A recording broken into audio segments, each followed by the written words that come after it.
Presiden Joko Widodo sudah menyampaikan pengumuman resmi kepada publik berkaitan dengan mencabut pelarangan ekspor minyak goreng yang sebetulnya dia buat larangan ekspor minyak goreng itu adalah keputusan dia sendiri, lalu dicabut dengan keputusan dia sendiri. Dan itu tidak sampai 1 bulan. Karena larangan ekspor minyak goreng itu terhitung tanggal 28 April 2022 dan nanti pasca pengumuman yang disampaikan Presiden Joko Widodo ini, larangan ekspor minyak goreng itu dicabut dan memperbolehkan ekspor minyak goreng terhitung tanggal 23 Mei 2022.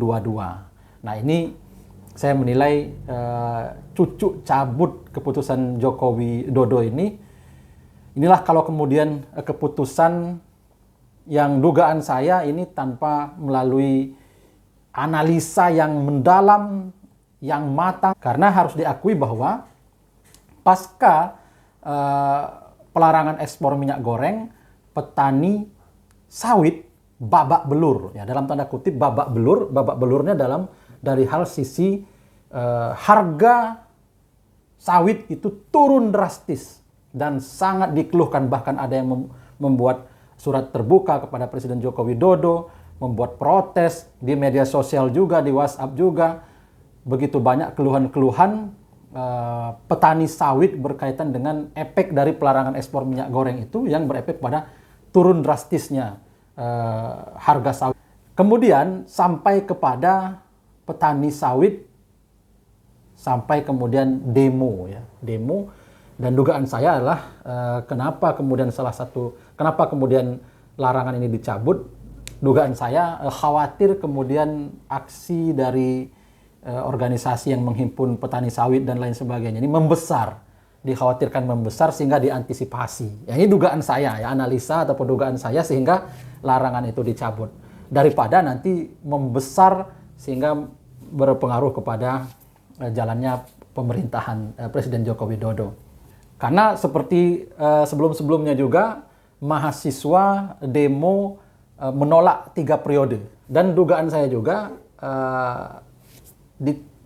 ditegaskannya sikap Presiden Joko Widodo sebelum aksi demo besar-besaran beberapa waktu yang lalu itu, akhirnya Presiden Joko Widodo menyampaikan secara resmi berkaitan dengan beliau tetap menetapkan pemilu itu sesuai dengan jadwalnya. Nah, dugaan saya itu ada juga pengaruh dari gerakan mahasiswa yang sangat begitu masif. Karena kalau tidak diantisipasi dengan seperti itu, bisa jadi tambah membesar dan berpengaruh kepada pemerintahan. Dan itu juga yang saya duga berkaitan dengan dicabutnya larangan ekspor minyak goreng yang dia buat sendiri. Itu.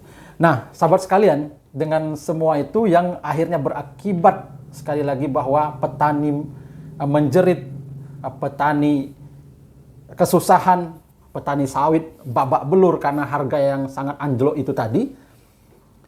Nah, inilah mencerminkan bahwa kegagalan Presiden Joko Widodo dalam memimpin negara ini.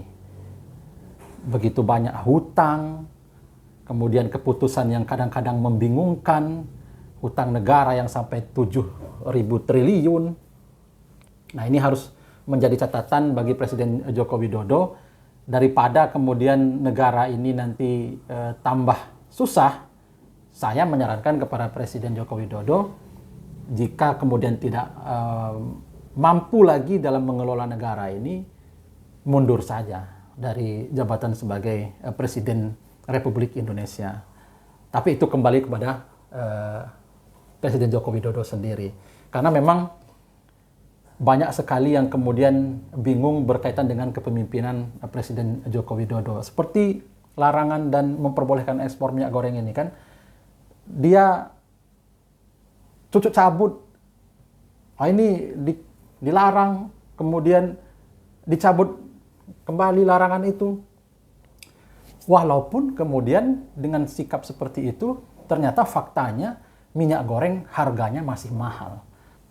Mudah-mudahan ke depan kita bisa mendapatkan pemimpin yang amanah, pemimpin yang bisa membawa negara ini menjadi negara yang maju, disegani, dan pemimpin yang jujur, berintegritas, pemimpin yang mampu mensejahterakan rakyatnya, dan bukan pemimpin yang menyengsarakan atau menindas rakyatnya sendiri. Salam.